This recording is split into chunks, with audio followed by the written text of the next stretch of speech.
بسم الله الرحمن الرحیم. السلام علیکم ورحمت الله وبرکاته. د امر بالمعروف نهی عن المنکر او شکایتونو اوریدلو وزارت ورځنی لاندې او مهم خبرونه. د کندهار ولایت د امر بالمعروف محتسبینو د خپل ورځنیو کړنو په جریان کې د شپږ جماعتونو له ملا امامانو او قومي مخورو سره په ټولنه کې د معروفاتو د اقامې او د منکراتو د مخنیوي په موخه اصلاحي ناستې ترسره کړي. د غرض د دې ولایت د امر بالمعروف محتسبینو د دې ولایت د 15 نظامی مرکزونو څخه د وزارت له لوري د ټاکل شویو سپارښتنو د څار په موخه په لیدنو کې د نظامی مرکزونو مسؤلینو ته په سپارښتنو کې وویل چې له خلکو سره له نیک او غوره چلند څخه کار واخلي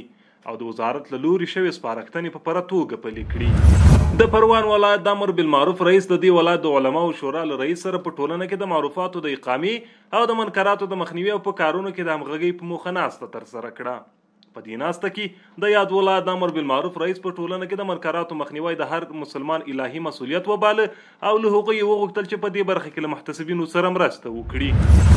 د کندوز ولایت د امر بالمعروف محتسبینو د دې ولایت د 9 ولسوالیو له اوسیدونکو سره په اصلاحي ناستو کې د دعوت پر مهال د خپل منځي یوالي د ګاونډي پر حقوقو او نورو موضوعاتو خبرې وکړي. په ورته وخت کې د یاد ولایت د امر بالمعروف محتسبینو د مساجدو له ملا امامانو وغوښتل چې د منبرونو له لارې د سیمې خلکو ته د حجاب او امر بالمعروف پر ارزښت خبرې وکړي او هغوی ته د اسلام او عباداتو لومړني احکام وروښيي.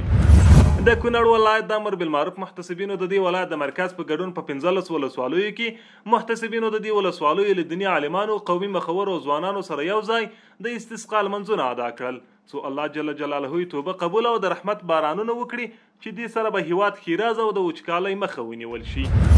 د پکتیکا ولایت د امر بالمعروف محتسبینو د دې ولایت د مرکز کرنې په ګډون د ټولو ولسوالیو له محتسبینو او د جماعتونو له امامانو سره په یو ځای ناسته کې هغوی ته د امر بالمعروف وزارت له لوري د دعوت او ارشاد ریاستونو لپاره ټاکل شوی تدریسي نصاب توزیع او له هغوی وغوښتل چې په خپلو ورځنیو درسونو کې خلکو ته ټاکل شوی نصاب تدریس کړي.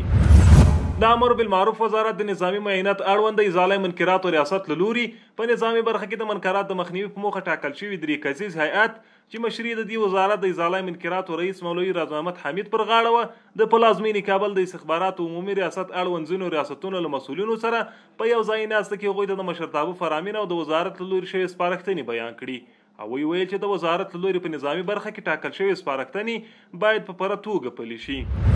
د لوګر ولایت د امر بالمعروف محتسبینو د مرکز پل عالم اړوند د 28 جماعتونو له ملا امامانو قومي مخورو او ځوانانو سره د همغږۍ په ټولنه کې د معروفاتو د اقامې او د منکرات د مخنیوي په موخه ولسي ناسته ترسره کړه. په دې ترسره شوې ناسته کې چې پکې دیني عالمانو قومي مخورو او ځوانانو ګډون درلود چې موخه یې خلکو ته د امر بالمعروف وزارت د پالیسۍ اورول او په ټولنه کې د معروفاتو اقامه او د شته منکراتو مخه نیول وو.